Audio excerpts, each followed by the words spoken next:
You're listening to Soundside. I'm Bill Radke, in for Libby Denkman. Last month, Pierce County resident Tuan Thanh Phan was deported. That was not unexpected for Tuan or his family. His permanent residency was revoked in 2009, nearly 10 years after he was convicted of first-degree murder and second-degree assault. The surprise was where he went. He was not going to Vietnam, his birth country. He calls me back, and he said, well, they said they intended to send all of us to South Africa. This is Tuan's wife, Ngoc Phan. So I'm like, what did everybody say? He's like, well, everybody say they don't want to go. They're afraid. They don't know what's going to, we don't know what's going to happen to us there. That's not our country. We don't know if it's safe. Eventually, Tuan ended up on a flight to South Sudan that was redirected to the African country of Djibouti. It's just so outrageous that I'm scared, but at the same time, it's like, you don't want to believe it. Because legally, how can they do that? Ngoc sat down with reporters after Tuan was taken out of the country. She says the two of them had planned for this moment when her husband would finish his 25-year sentence and be deported. Tuan was going to be given luggage and a cell phone. He was going to meet with relatives in Vietnam who would help him get settled.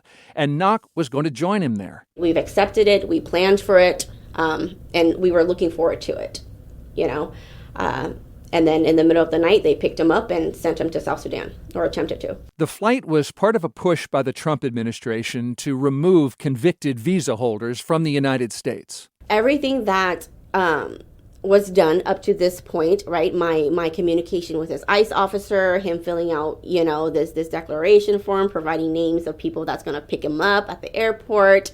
There was no indication that he was going to be sent anywhere else except Vietnam. So what happened, and where is Tuan now?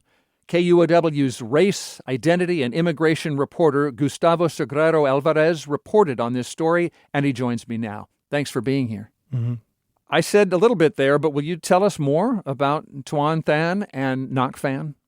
So the Phans first met as kids in a Tacoma apartment complex in the 90s. They were neighbors. Over the years, the kids would become boyfriend-girlfriend in their teens. When they were in their 20s, they got married. They've known each other for about 3 decades and married for about half of that. Did Tuan enter this country illegally? So Tuan entered the country under legal permanent residency, says his wife. He was part of a tail end of immigrants who came to the U.S. from Vietnam, many who arrived as refugees, but there were also family members petitioning for each other to get legal status. His residency got revoked when he was sentenced in 2009, so that's way before the Trump administration's immigration policies. How common is it for incarcerated immigrants to have their visas revoked? It happens all the time. His conviction is considered a crime of moral turpitude.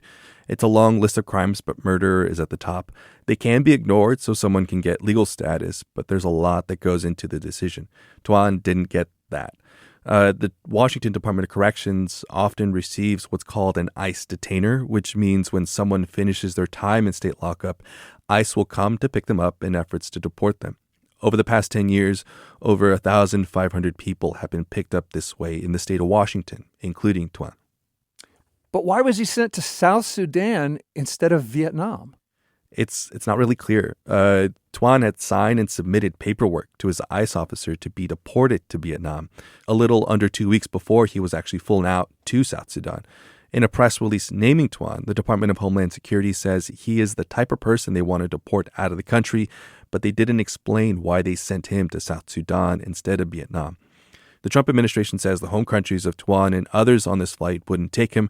We reached out to ICE to learn about the specifics of his deportation, but we weren't given any response. Ngoc shared text messages with us, with press, showing the day before he was flown out, nearly 2 weeks after her husband submitted paperwork to be deported to Vietnam. The ICE officers had his paperwork for Vietnam, but didn't submit it before he was placed on a flight to South Sudan. Has something like Tuan's story happened before? So I had a chance to speak with Matt Adams. He's the legal director for the Northwest Immigrant Rights Project about this. They're part of a lawsuit against the federal government for how it's managing these deportations. This is what he said. So something like this has never occurred before in the 26 years that I've been practicing immigration law. The law does allow people to be deported to countries they're not from, or what's commonly talked about as third countries. But the line in the sand here is what the Supreme Court has characterized as taking away a person's due process.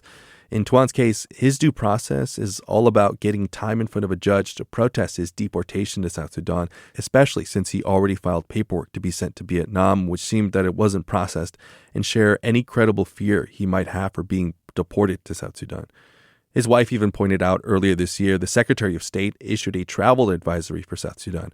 They told travelers that they should have funeral plans in place and to have a will ready to go if they plan to go to the country.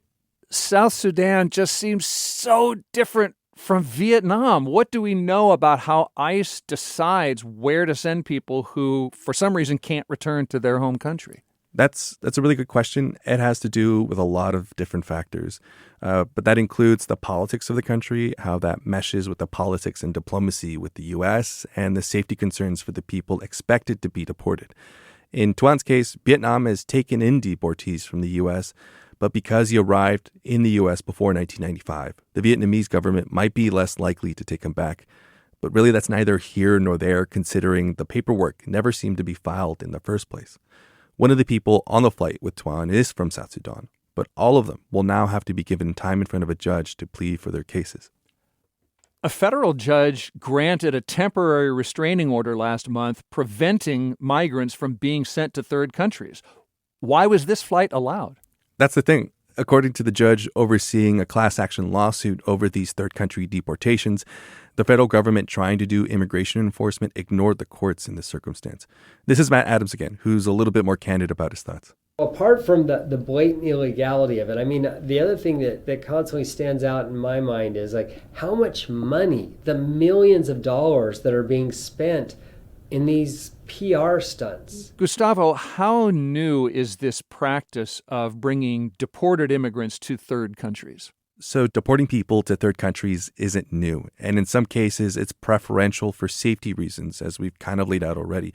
What's new is deporting people to third countries without giving people what lawyers in the courts argue is due process. Where is Tuan now?